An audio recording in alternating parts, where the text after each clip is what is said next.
आदाब, मैं मुशाहिद हुसैन ख़ास नज़र में आपका खैर मकदम है। कर्नाटक में हर रोज़ मुसलमानों के ख़िलाफ़ आरएसएस और इसकी हमनवा हिंदुत्व तंजीमें एक मुनज़्ज़म तरीके से काम कर रही हैं। पहले मुस्लिम तालिबात को हिजाब पहनने पर रोक लगा दी गई।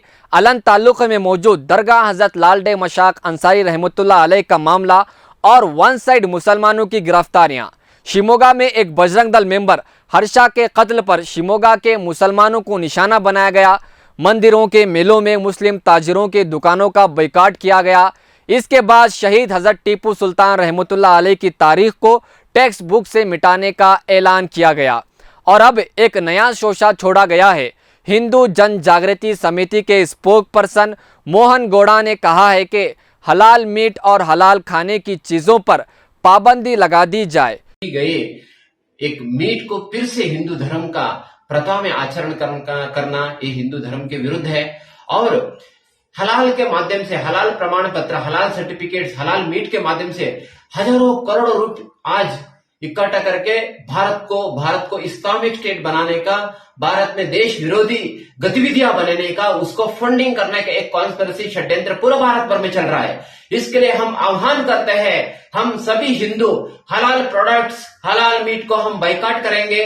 जिस प्रकार हिंदू पद्धति के जो जटका मीट है उसका हम उपयोग करेंगे। देश विरोधी आर्थिक इकोनॉमी का हम बायकॉट करेंगे। देश का रक्षण करेंगे। नमस्कार।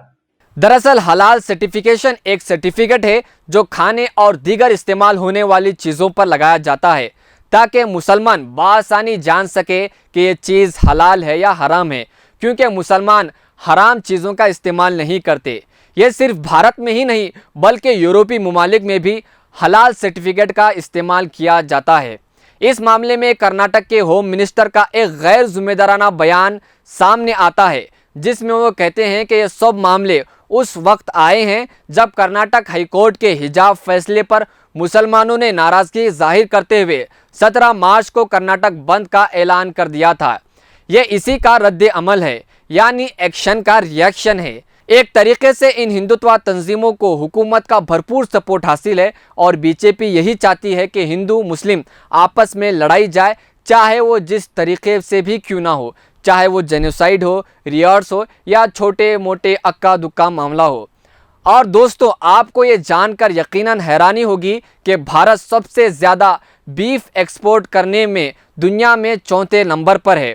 इन एक्सपोर्टिंग कंट्री में ज़्यादातर मुस्लिम देश ही हैं, जिनमें मलेशिया, मिस्र, सऊदी अरब, दुबई वगैरह शामिल हैं।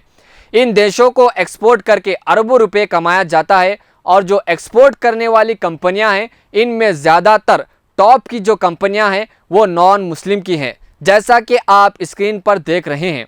तो समझने वाली बात यही है कि एक तरफ देश में बीफ एक्सपोर्ट करके देश को फ़ायदा पहुंचाया जा रहा है, तो दूसरी तरफ भारत में हिंदू जन जागृति और हिंदुत्व तंजीमों की जानिब से हलाल मीट पर पाबंदी लगाने की मांग की जा रही है ताकि समाज में नफरत फैलाया जा सके। इससे पहले भी हलाल मीट को बंद करने को कहा गया था। तो नाजरीन, हमें समझने की ज़रूरत है कि लगातार इन हिंदुत्व तंजीमों की जानिब से किसी ना किसी मसले में डालकर असल मुद्दों से ध्यान भटकाने की कोशिश की जा रही है ताकि अवाम हुकूमत से सवाल ना कर सकें।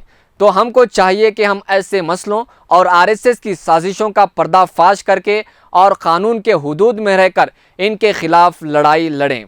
मज़ीद ख़बरों और तफसीरों के लिए देखते रहें मिल्ली डाइजेस्ट। शुक्रिया।